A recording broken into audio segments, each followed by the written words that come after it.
Attention chiropractors, slayers of subluxation, unleashers of the imprisoned impulse. I am Dr. Anthony Pellegrino from ChiroEdge, and welcome to this week's episode of the Chiropractic Research Breakdown, where each week we break down the most relevant chiropractic science and philosophy to empower you with the ammo and certainty necessary to change your community from the inside out. All right, attention chiropractors, slayers of subluxation, unleashers of the imprisoned impulse. I'm Dr. Anthony Pellegrino from ChiroEdge, and welcome to another episode of the Chiropractic Research Breakdown, where we break down the most relevant chiropractic science and philosophy to empower you with the ammo and certainty necessary to change your community from the inside out. I am happy to be joined by Dr. Mike Marinus today, who we're going to be discussing a really important question that he posed in a recent research article that was published in the Journal of Clinical Chiropractic Pediatrics. And the clinical question that he sought to answer in this review of literature was, is positional plagiocephaly associated with neurodevelopmental delay in infants and toddlers? So if you are a chiropractor who sees kids with neurodevelopmental challenges, then you want to listen to this. And if you're not that chiropractor, I don't know why you're listening to this, because this is what we talk about all the time. So I'm really excited to go ahead and dive into this with you, Doc. Real quick before we get in, if you guys like this kind of information, as you know, one of the things we do is we take this type of info and make it into patient news, education newsletters for you with your information, with your brand. Go check out chiroedgemedia.com if you guys want that for your practice. Other than that, Dr. Marinus, thank you so much for joining me today. It's an absolute pleasure. I've been looking forward to this for a while. Really passionate about pediatrics, really passionate about putting research out there from a chiropractic standpoint in pediatrics. It's one of the things that we know that we can do a lot better on. So I think, anything that has to do with pediatrics and research, I'm in, man. I love it. I love it. Now, that is the statement of the day for me. Anything that has to do with pediatrics and research, I'm in. You just recently, we were just chatting, you completed at AECC. You're from South Africa, but you just completed your master's over there. I had never heard of that master's degree before. Tell me about what the degree you just finished was. Yeah, so, I qualified in South Africa in 2005 as a chiropractor, and then I saw kids for about 10 years. And then I thought to myself, I need to, if I'm going to get into this, I think I need to get into the teaching and research side. So I looked at, for me, what would be the best course or best degree that I can go and do. And through all of my research, Anglo-European Chiropractic College had a fantastic master's course put together, which was 3 years, which saw me doing a lot of travel to the UK, saw me meeting a lot of people, which ended up in traveling to the Kids Summit in Chicago, to meeting a whole bunch of people through that. And the degree itself was 3 years. It was fantastic, culminated in a master's, which I did on my practice, which I found invariably valuable for me. And that's where I sit now. Just finished it up this year. So, I'm now in a position to start using that information and put together some papers and hopefully add to the pot of information that we have as chiropractors that see kids. I love it. Well, you're going to have me hitting you up if you keep publishing stuff like this. Now, the name of the paper, guys, is there an effect of positional plagiocephaly on neurodevelopmental delay in infants and toddlers? Is this something that you kind of published through the masters, or is this just something you did on your own? Yeah, absolutely. So this was one of my modules that I put forward for the masters. It was one of the modules I had to do. And it was something that I've been working with speaking a lot with a chiropractor in the UK, Steve Williams, who does a lot of work on plagiocephaly. A couple of the other guys I was studying with were really into plagiocephaly. I was seeing a lot of it in my practice because that's the age group that I see a lot of is under 6 months. And I thought to myself, especially like that paper starts off, it's exactly what happened. I had a mom who came in, and she's an OT, and she came in and went, look at what is happening to my child's head. But being an OT, she was less worried about aesthetics as she was about what kind of delay was going to be associated with that. And I found myself in that horrible clinical position of going, I can't tell you because I don't know. But then what I did, to be as honest as possible, is I said, let me go and find out. And that was part of the module. And I've actually done a lot of work with her forwards from that in this kind of field, which has been wonderful. So not only was it a chance to put together some research, but it was also a chance to get hold of someone outside the profession, explain to them what we do, and have her on board with with becoming part of my tribe, which is fantastic. I love it. I love it. Now, the review was specifically on non-synesthetic skull asymmetry, correct?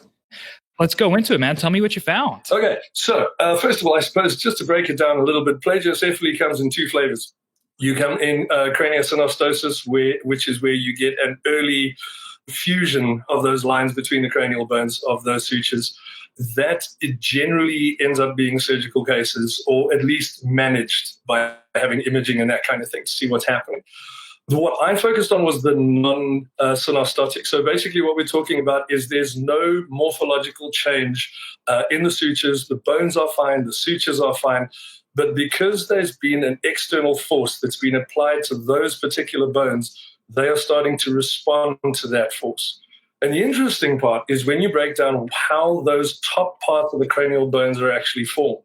Because the base of the cranium, those bones form in a cartilage matrix. But the bones that come up the side, so from here up to the top, those bones form inside a membrane. And it's really important that they do that because those top bones of your skull have to be so malleable so as to be able to allow you through the birth canal, but also to allow areas like the cerebellum to double in size over the first 7 months. So it's really important that those bones are soft. The problem is now what we have is those soft bones having themselves applied to the surface continually, and they start to flatten. And if they start to flatten, then the rest of the head takes on morphologically a different shape. Right. Now, we started with, you mentioned like number one, or one of the major factors contributing to this is the Back to Sleep campaign, which started in 92, which it's effective for what it was. It worked, right? Like 80%, it brought it down. And one of the weirdest things is still, we don't know why. That is one of the craziest things. We moved kids onto their backs, and that statistic happened. And we started, and 80% of the kids, 80% less of these SIDS cases. We still to today don't know why lying on your back decreases SIDS. We have no idea. We have a lot of hypotheses around why that happened, but we have no idea.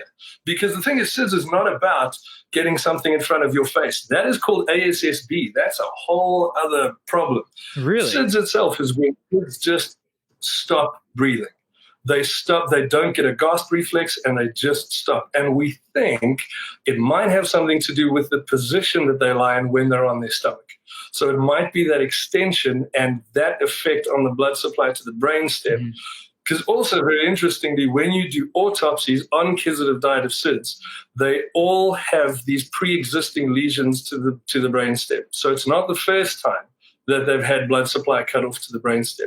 We don't know why, but we know that when you lie them on their back, the chance of SIDS goes down dramatically. So from 92, that became the thing. We lay all kids on their back, and because it was safe, everyone did it. The problem is, and an unforeseen thing, was that now you had this unremitting force on the occipits of babies continually. And especially where you had a baby, let's say, out of a Caesar birth or something where they had a little bit of a rotation restriction. Now you have a kid who only looks to the right-hand side, lying down, constantly putting pressure on that right bone. And that starts to flatten out, which means that there are other morphological changes in the front of the skull as well. You start to get differences in shapes of eyes, the ears start to go off kilter, and you end up with this. I think the stat I read today was at least 50% of kids in the Western world have some degree of morphological change to their skull. About that's 50%. Aberrant to what would be considered. That's 50% wild. have some change. Right. It's crazy. Now, Doc, it's almost like, I'm just gonna circle around. It's almost like you just told me that the position of the spine, possibly alignment, I don't know, we don't have to go there, is actually has influence on the nervous system or the brain. It almost kind of sounds like that. I don't know. That's something maybe chiropractors have been saying for a while, right? So it's one of those things that what we can say with certainty, it is biologically plausible. It is biologically plausible that having that position on the nervous system changes a certain amount of blood supply up into the brainstem, which then changes brainstem function. That changes brainstem function to the point that it shuts down. Right. And we've seen that in adults on like You've seen cervical curve, cervical kyphosis, cervical lordosis on functional MRI, which we've done a review with. That's recently a CBP article that comes out. You've got cerebrospinal fluid changes with upright MRI from Demadian and Scott Rosa. So we have good beginnings of this research base with adults. Is really important when we look at, and obviously you being a pediatric specialist. So I love having people like you who are into specifically pediatric research, which is more difficult, especially more difficult to get funded. The last sentence of your article was, "This was not funded." So I have no, conflict of interest, but that's something that's, it's just really, really important to understand there. So we've got the difference between the non-synesthetic and the synesthetic there. We got the morphological changes happening. Back to sleep worked, reduced incidence of SIDS for whatever reason. But now we're seeing that because of these morphological changes in the position of the cranium, we're seeing this relate to, you were exploring neurodevelopmental challenges, neurodevelopmental delays. So in terms of what you found on that, what kind of changes did you see come out?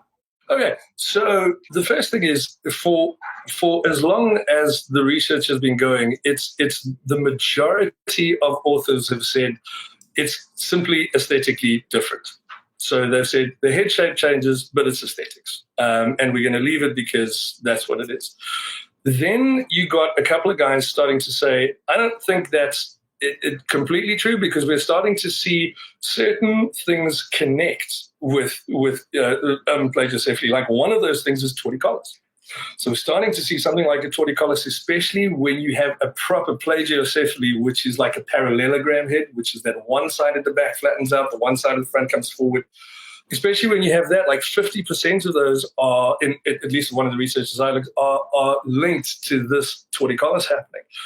And so they start saying, but hang on a second, there's a limitation to movement there. So there's now a physical limitation. So what is that going to do to the motor development? Because that is definitely going to change. If that kid's always looking off to the right, how are they going to roll to the left? Those kind of things. How are their developmental steps going to be changed by this? So that was number one. Number two, they started looking at, wow, maybe if the actual parameters of the brain and the parenchyma of the brain is actually, its size and shape has started to be changed, is that going to have an effect on cognition? Is it going to have an effect on language? And then they started to put a lot of these things together, and that's when the research started to come out. And interestingly, it started to come out because plagiocephaly became the number one reason that babies were seeing craniofacial surgeons. And the craniofacial surgeons were going, this is wild, because these kids don't have another problem. This is a problem that it's almost being caused by their environment. And through so many of them going through that kind of channel, you start to get people going, hang on, if this is happening, I wonder what kind of effect this is happening with the kids later. So then there was a whole slew of research that came out looking at cognitive change, looking at motor response, and looking at language. That's amazing. So yeah, that's where we find ourselves at the moment. So we've got a lot. So I was able to find, I think it was about 10 or 11 papers that fitted what I was looking at. So to be clear, I wanted no children with any craniosynostosis, because that's a completely different kettle of fish. Something different's going on, and we're not looking at that. So I wanted researchers that were looking at plagiocephaly, but it was positional. I wanted research papers that were looking at, that were using a method of working out what the motor responses were. So I wanted a valid questionnaire that was being used, or a validated implement, to look at what was happening with their cognitive effects and those kind of things. So I found more than I thought I was going to find, and the results were fascinating. They really were, because they went up and down, and some of the papers had massive sample sizes. And so when I put everything together, I really had to take those into account and weigh them slightly differently. And like we were talking about before we started, measurements are all over the place. So to say a child has plagiocephaly is not one thing. It is such a shade of gray. So we had some that were just taking like a manual measurement. So we had some that were taking a measurement from the occiput to one ear, and from the occiput across to the other ear, and taking that measurement. We had guys measuring with calipers from front to back and back to front. We had guys doing 3D reconstructions on, like, computerized 3D reconstructions. There was the Hutchinsons, which did something called a heads up. And the problem is, the fancier you get, the more one would hope the more reliable the information becomes. But what ends up happening is it becomes something that you and I now can't do in practice. So it becomes almost useless to us because I can't get a heads-up display unit in my practice. I'm never gonna be able to afford that. Not even the guys doing the research could afford it. They had to go somewhere to put the thing together, But interestingly, like we were talking about before we started, we had one or two papers that looked at how valid all of those different mechanisms were, and they didn't see a massive change in validity when you were using these high-impact, high-tech, very expensive things versus using a measuring tape or using a pair of calipers. So it made the review that I put together made it a little bit tricky because everyone was using something different. But basically what I said is, if it's a valid method that you're using, I'll take it. So what we found was overwhelmingly motor change. There is overwhelmingly a change to child's motor function when they have plagiocephaly. That change is a lot more seen in the first couple of months, and they start to catch up slightly later. In the cognitive change, which was seen quite a bit, that also by 12 months, they were pretty much caught up. But the cognitive change was not as visible and wasn't as shown up as the motor change. That was one of the most important. A very interesting paper that was in the middle was by an author called Fowler. And what they talked about was that they talked about tone. So they said, because what one would assume is that it's kind of almost low-tone kids that are lying there and don't have the ability to be able to lift their head up and turn it, so they're always on one side. But what Fowler found was it's a change in tone that leads you to this plagiocephaly. So it's not about you having just low tone and just kind of lying there. Also kids that have high tone, so big extensions. So you get kids that are lying there and thrusting themselves into extension. So I found that really interesting because it was anything away from normal ended with this aberration. Really? Yeah, so it was. I found that fascinating because I had always assumed that it was a kid that was stuck in that position and couldn't move out. I hadn't thought maybe it was a child that had a motor response that was really aggressive in that position. It was holding it in that position. So I found that fascinating. Yeah, my wheels are turning. I'm just thinking about this mechanism. And I'm just, I'm kind of go all over the place as well. There's so much to process with that. So this is definitely going to be something that I go back and listen to a couple times just because even thinking about it. And one thing that I loved that when you were kind of going through that you mentioned was of the, I just read it recently. So you said there were 12 articles that you had found. Something you commented on that I thought was really interesting is that I think it was like you said 50% said that there was no change and 50 said that there was. And that all the ones that said that there weren't neurodevelopmental issues were all really small sample sizes. And all the ones that had big sample sizes said, we there is a change. So it's so amazing to me to see when we come to thinking about things that are different than medicine and different than the mainstream and different than what's affected. One of the major retorts that we get from people who don't believe in the neurological position is, oh, well, like, what's your sample size, right? Is this a real research article or did you just do something with 5 people and it showed up? And you're going ahead and saying, hey, your own research, what you've looked at says in your larger studies that there is neurodevelopmental changes. Maybe that's something we should pay attention to. Yeah, absolutely. That was a really, really interesting point, is that just because there's a paper out there that says something, that doesn't mean you straight out believe it. You have to go into that paper, you have to look at it, you have to look at the parameters, because research is not all research. You get bad research and you get phenomenal research. And just because it is up there on PubMed doesn't mean that you just pull it off and you take it as gospel and you go and show it to all your people as this has proved my position. Not only do you have a good look at it, because you might end up, a lot of egg on your face. Yeah. Interestingly, there's another point that goes in just with that, with what you were talking about now. The other one that's interesting is that a lot of the research didn't have control groups. Okay. So a lot of them were just looking at what's happening with the kids that I'm looking at. So without a control group, you don't quite know where you're going. And what they did, instead of having a control group, is they said, well, here's the normative data. Right. So instead of doing a control group, I'm going to do normative data. Here's the kicker. There's something called the cohort effect that kicks in there. Uh-huh. because normative data comes from a place at a time. And the people that you got that normative data off may have had a different situation Right. to the people you're looking at now. And when I looked further into it, a lot of the way that they used questionnaires were all put together with normative data before 1992. Wow. Okay. Yeah, that's fascinating. So that can't count as much as normative data taken after 92, because you're talking about kids that were sleeping on their stomach. Right. You're not talking about kids that were part of the Back to Sleep campaign. So that as well, it took a bit of preference in my mind when I was looking at putting it together. Yeah. Yeah. It's like, for anybody who didn't get the point there, would be looking at, let's say you're trying to figure out changes from radiation and comparing it to normative data of Chernobyl and saying, oh, well, there's no change in this data because the baseline, is the same amount as the baseline. And it's like, well, the baseline had a nuclear event. So that you have to have different, it has to be different. So that's huge. That's something really big to understand. I love when you think about it, the way that's the whole reason that this whole show exists, right? Like we take the research, we break it down, what's good, what's bad. We've had tons of different examples, like high blood pressure, for example. Read studies that say there's no autonomic change with chiropractic, and you find out that they're just randomly slapping somebody on the side of the neck. There's no specificity whatsoever. It's like, well, is that really chiropractic or is that just spinal manipulation? I don't know if you listen to On Purpose with Pat Gentempo and Christopher Kent. I love it.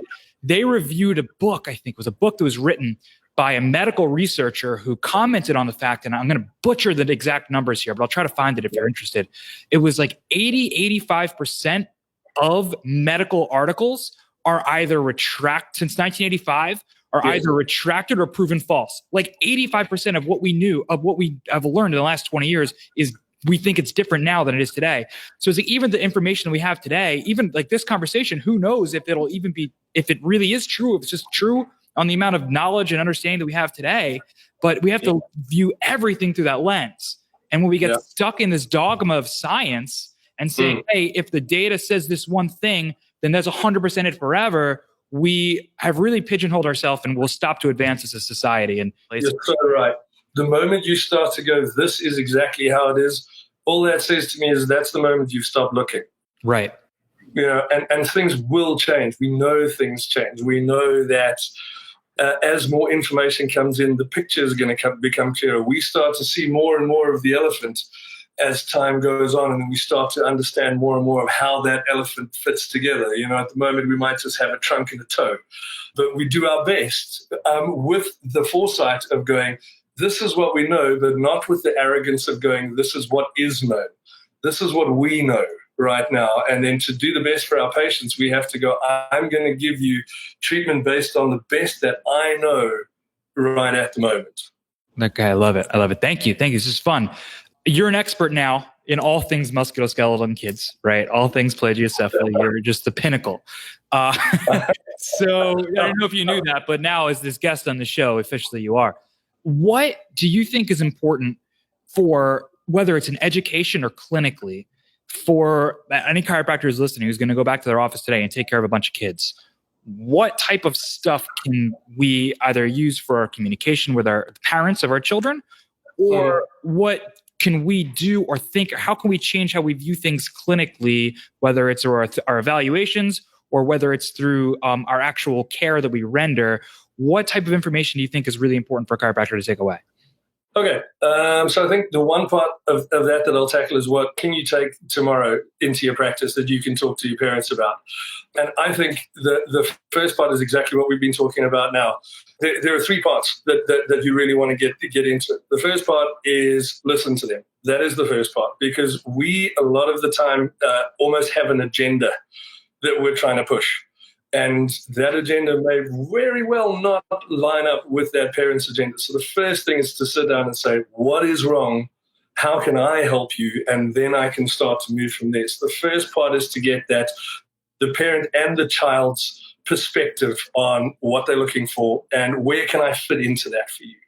The second part is to be able to go, my clinical experience says X, Y, and Z. And don't be afraid of saying my clinical experience tells me that this is how long this condition will take. This is what's happening with this condition, and this is how I see myself helping your child in this condition. That is part of evidence-based practice, is your clinical ideas, what you formulated over time. Then you can also bring in the evidence, and you can say, look, the evidence says. So I'll give you a nice idea. If I have someone who comes in with a child that's crying, I can say to them, at the level of systematic review, which they're not going to understand, but I can say at one of the highest levels of evidence that we have, it shows that on average, I will bring down your child's crying by an hour and 20 minutes a day. Are you happy with that? Yeah? Yeah, I'm really happy with that. I'm not trying to tell them I'm going to do that. I've started off saying that is what the research says I can do. And then in my clinical experience, I can say, it's going to take me this long because I know through doing my master's, it's going to take me 11 days. I can tell you that down the line. And then go, how much is that going to help you? Is that what you need help with? Yes, that's what you need help with. Fantastic. So I think clear-cut communication with people, I think a lot of the time gets rid of the holes we kind of dig for ourselves with people, because I know I do this a lot. So people will come in and I have an idea in my head of how I want to help that kid. I see that the kid is listening to the side and I want to tell them all about neurological function. I want to tell them all about writing reflexes. I want to talk to them about primitive reflexes. I want to talk about all the different things. And the thing is to be able to go, hold that back. I know all of that, but it doesn't help to dump that on them right now. Why are you here? Let's get on board with each other while we're here. And then through time go, look, this reflex is really important as well. That's really important as well. Let's make sure that there's the future of this child is that they're going to grow up strong, straight, and healthy, But that would probably be the biggest pill that I've taken because I'm a stupid guy. So that's the pill that's taken me the longest to realize, is to be able to go, my clinical experience does count. So does their preference, because sometimes we steamroll them with what we want. And then the last thing being, if you can back up what you say with evidence, they can go to any other practitioner in the world and they can say, yeah, but he said that. And you can go, yes, of course I said that, because that's what it says right here. Now, I know I'm just real quick, we're going to continue down this path because that was awesome. But I know I'm going to get emails later today. Yeah. The hour, 20 minutes a day for crying. Is that, I'd never seen that. Is that a real number? That is in a systematic review, not done by a chiropractor, done by an author called Can. I will send it to you. Yeah, please. So you can put it down into your notes if you give it to people. Yeah. What it was, they looked at manual therapy and crying, and it was based on another one that I'll give you as well, so 2012 from a person, another systematic review with meta-analysis called Dobson. Both of them found over an hour's worth of crying decrease. And I know that even with Heidi Harvick's new stuff, she brings these two pieces of research in as well. Yeah. Those are, first of all, those are not chiropractic authors. They have taken manual therapy. And if you look at the CANS one, out of the 6 RCTs they looked at, 5 were chiropractic and 1 was osteopathic. And they came out with the fact that an hour, 20 minutes on average, your baby will cry less. And then they had to caveat it at the end. And then they said, but we don't know if that's going to make a difference to parents. Which is then where one of my mentors at ACC, Joyce Miller. Yeah. So then she did that study that came out end of last year with over 2,000 kids. And she asked parents, do you feel that chiropractic care has made a difference and the lack of crying has made a difference? And of course, over 90% of the people said yes. So that question from Kansas asked and answered. And you can put that wherever you want to, because it's out of a systematic review meta-analysis. We get them to cry over an hour less a day. I love that. I'm sorry to get sidetracked on that. You said that. And I just was like, excuse me, I'm going to talk to people about this. Like it's evening for you. I think you said it's 5:15, or I guess it's 5:45 for you. It's 10:45, man. I got practice members in a couple hours. So I'm going to implement today. All right. I'm going to do that today. That's awesome. And the thing is, we always get taken down for saying, you're saying things without basis. It's there. It is there. We just have to pick and choose the things that we say, because there are things that are in stone at the moment. Because, I mean, that level of analysis, that level of review, doesn't get higher. I'm not talking about a case history series, or I'm not talking about a retrospective review of like 4 cases. We're talking about 6 RCTs that they put together, and then they actually applied, higher science to be able to find out what the actual outcome was. Yeah. Yeah. So why would a parent bring their kids to see a chiropractor? proper growth and development, strong, healthy, straight, less crying by an average an hour. Like it just makes so much sense. Yeah. Thank you. If nothing else, I hope people got something from that. This is always my thing. When I talk to parents coming in, we go, you only get that first 3 months once. If you can bring down the amount of crying, which means what you're doing in effect is on average, you're increasing your bonding time by over an hour a day with your child. Are you happy with that? I mean, who's not happy to spend another healthy, happy hour with their baby? Because it doesn't come around again. It only comes around the one time. I love that. Well, thank you so much. And please send me that article. Absolutely. Because I'm definitely going to read that later today and show it to my wife because she's smarter than me. Yeah, it's going to be great. She'll say, all right, so this is how you as well. Yeah. She'll take, she's smarter than me, both not only research wise, but she'll also read something science and be like, okay, now this is how we communicate with real people. Okay. You can't, no, that's why I have to have this podcast. So I can talk to you. We can use big words like plagiocephaly. And she's like, this is how we talk to people, like actual people, not you. So thank you. So that was the education piece. Now that we went there, clinically, whether it's we're changing up the way that we look at measurements or how we adjust or assess, what kind of stuff should we take for that? Okay. So I in my practice, I use a set of calipers because it is easy and it's cheap and it's as reliable as everything else according to the data. And my set of calipers allows me to take different plagiocephaly measurements. So you get a brachycephaly, which is a short head front to back. Think of a Boston Terrier. They call them brachycephaly dogs. So it's the short back to front. You also end up getting something called scaphocephaly, which is long back to front. And when you have, I can't remember the make of them, but either way, they're plagiocephaly calipers. You can measure out a brachycephaly or you can measure out a normal plagiocephaly. And what's nice with those is then you can actually have numbers that you can put to those and go, this is the number where we have a problem. This is the number where we're safe and we can carry on working. So when I work with other professionals, I can also go, look, the cranial index is X amount. So that's why I'm referring on, because it's getting worse and it's not. And also, if you don't measure something, how do you know what effect you're having on it? So that's the first one. I use a pair of calipers because I find it fantastically. It works really well. The technique that I use, I know I talked about Steve Williams earlier on. He's a chiro in the UK. He teaches a lot of cranio adjusting, which is super, super light. And it has to do with getting the cranial bones to release slightly to get the tension of the ligaments that sit inside the skull to be able to release as well. It's a whole story to get cranial adjustments going. I'm sure ICPA guys will actually, I learned a little bit of cranial from Martin Rosen as well. Who used to with ICPA. Right. And actually, I'm going to his, he has a three seminar series. The one in Boston. I'm going to the one in Boston. I haven't signed up yet, but it's on my 2020 list. You have to go. I saw him in Amsterdam last year. He is incredible man. I took his ICPA seminar while I was in school before I learned SOT. And it was like, it wasn't a fire hose. It was like I got beat in the face with a shovel. I needed a cranial adjustment after that. It was crazy. I'm talking New Yorker as well.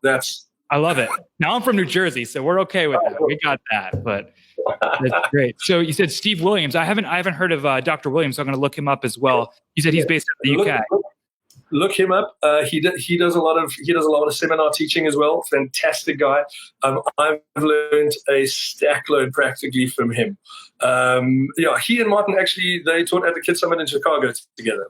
Awesome. That I think is the mistake I used to make. Is plagiocephaly is not a skull problem; it's a baby problem. It's a baby problem from the bottom to the top, and you have to look at everything because you can have a tight psoas that's pulling a baby into a curve, which means that every time they lie down, they're looking off to the one side. If you miss that, you can keep fixing all the stuff at the top that looks sexy and wonderful to fix. But if you're not looking at other pieces of the puzzle, you might not fix everything. So when you look at a plagiocephaly, please, you're not looking from the head up. You're looking from the top of the head right the way down to see what's happening. Because again, to keep in mind, plagiocephaly is what we call a packaging disorder. which doesn't sound great. It sounds like something that had happened in Amazon. And I suppose it is the same kind of thing. It's a packaging thing, because a lot of the time it starts off with baby's head forced against the internal rim of mom's pelvis or forced up against the lumbosacral spine. So a lot of the time that is where it starts. So if there are those packaging problems, we have to look at like equinovarus into the ankle. You have to look at a possible hip dysplasia. You have to look at torticollis. You have to look at all the other things that are classified as those as well. So it's a full check when it's plagiocephaly. You're not just looking from the top up to get the bones to start working. And I also find that if I can get a torticollis out the way, those things just disappear by themselves. But a lot of it is, once we've done with the adjusting and once we're done with the mechanical side of it, there is so much chiropractic that is in the advice that we need to give moms and dads. It's frightening. There's so much. And weirdly, the most of it that I got was, I suppose you don't know, I run a podcast as well, weirdly, which is very small. But I interviewed a German pediatric researcher called Renz Polster once. Okay. Because he did a paper on plagiocephaly and the Western industrialized environment and how that affects plagiocephaly. And he talks about how whacked out is this? He talks about when babies sleep on their backs, which is what we do with back to sleep, they have this unremitting pressure on the back. What he says is naturally what should happen is co-sleeping. Now, be that same surface or a surface next to it, it's fine. But in a co-sleeping environment, what we know is that babies will readjust their positioning during sleep a lot more because they stay more in light sleep than they do in deep sleep. And that almost takes away that factor of supine sleep. It's crazy to be able to say to moms, if you're closer to your baby, chances are they're going to stay in a more light sleep and they're going to have more repositioning. So chances are you'll take that away. Think as well about the amount of time babies spend in car chairs. That also has to do with pressure on the back of the head. So we're talking to moms about put babies in slings, leave your car chair in the car, rather take them out and hold them, put them in a sling, do something else with them that doesn't have consistent pressure at the back of the head. Vitamin D, oh my goodness, think about, kids that don't have vitamin D, the bone gets softer and softer and softer. You also want to talk to them about, just about anything. Like we were talking about now, traveling, you want to talk to them about being able to play with their kids. Tummy time. Oh my goodness. That is one of the biggest problems that's come out of back to sleep, is they actually had to change the name, believe it or not, from back to sleep to back to sleep and tummy to play. Because what people started to think was, well, babies just must lie on their backs and live on their backs forever. They've actually had to add in and tummy to play, because one of the things we know is that if you have good tummy time and you have good extension muscles, all of that musculature that attaches to the back of the occiput starts to put attractive force onto those bones at the back and starts to fix that up again. So there is so much information that we as chiropractors are just primed to be able to give parents that they're not going to get anywhere else, because no one else is looking at this, because everyone else is going, they'll grow hair and they'll be fine. And then you have to go, well, what do you mean by fine? Because this is my child. I want it to be the best. Right. I want them to reach the biggest expression that they can reach. I didn't have them to have fine. If I have the resources and I have the time, I'm going to do everything that I can. And if we can be in that position to go, you know what you can do? A, B, C, all the way down to Z. These are the things you can do that this will allow your child to grow and function as optimally as they can. I mean, why would you not want to do that? I love it. I'm fired up to go serve some people today. That's great. Me too. My people are all asleep now. Well, hey, thank you so much for, first of all, I need the name of your podcast because we got to let people are going to want to listen to it. So what's the name of your podcast? I put it in the comments. It's called Connected Pediatrics. Connected Pediatrics. All right. I'm going to put it in the, it's on iTunes, nice and easy. Yeah. But you got to spell it with pediatrics is PAE because it's the across the pond. Yeah. We just add in letters that don't make sense. Yeah, it's all right. It's okay. It's a what is it called? A diphthong in Latin. But yeah, so thank you so much for joining me here today. Any parting words of wisdom, anything you want to leave, anything we didn't cover that you want to jump into? Yeah, I think one of the things I really wanted to get across with the plagiocephaly is that the main sort of conclusion was that it might not be that the flattening of the head is the thing that causes the problem. The flattening of the head might be the outcome of the problem that's causing it. So a lot of the time, it's a motor problem that we, as a profession that works with that, a motor problem that is causing that flattening instead of the flattening causing the problem. So that's something that's really important, is that it might be more correlation than one causing the other. They might be bouncing backwards and forwards with each other. But I think the other thing is, you are bound, if you're a chiropractor and you are seeing children, you are bound to see this. It's not something that's never going to come across your plate. This is not something that's weird or strange. This is something that 50% of the population in industrialized society is dealing with all the time. And one of the things that a parting shot I would definitely give with this, I have had so many experiences where I sit down and I put a kid on my lap and I look down at the top of their head and I see the craziest plagiocephaly, and I look at mom and dad and I say, have you seen what's happening with this head? And they go, what are you talking about? Because keep in mind, parents don't look at the top of their kid's head.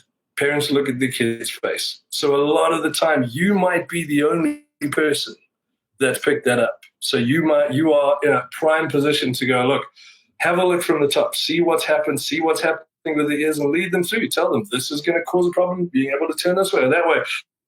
It's going to have a problem with them being able to show their optimum function. How are they supposed to crawl if they can only look one way or the other? Or, you can go on and on and on about it. But I think the parting shot is, don't be surprised if you find someone where it's there, but the person's not aware of it, because I get it on and on and on. Yeah, absolutely. Absolutely. It's the same thing with everything. No matter who they're seeing, you can't depend on somebody else. You say, oh, they go to an OT. They're probably primitive reflexes are checked. They probably have this stuff going on. It's like, no, we need to be on top of everything. We need to know. We need to connect. We need to have communication. If they're getting that stuff elsewhere, find out what's going on. See if there's anything you can add in. If it's great, good. Just make those connections. Understand what's going on. So that's really important. Well, Doc, thank you so much for being on here. I'm going to check out the Connected Pediatrics podcast. Pediatrics, spelled that way. Pediatrics, spelled that way after this. Thank you so much for joining me today. Thank you so much for everything you've done for chiropractic and your continued commitment to helping us not only create the evidence, and this is what I love about you, it's not only about creating the evidence that justifies what we do, which is important, but also creating the evidence that improves what we do. Because it's not just about saying, hey, I make this comment, let me get the research that supports this comment, but rather having everything we do be informed by the highest level of certainty and research. And I appreciate your commitment to that. Well, guys, thank you so much for joining me. I know you got some nuggets out. I know you've listened to this a couple more times because we went through a lot there. Once again, check us out. It's the Chiropractic Research Breakdown Podcast. You can jump on chiroedgemedia.com for more information about getting this kind of stuff in newsletters. Dr. Marinus, I appreciate you jumping on with me today. And guys, go slay some subluxations. I love you all.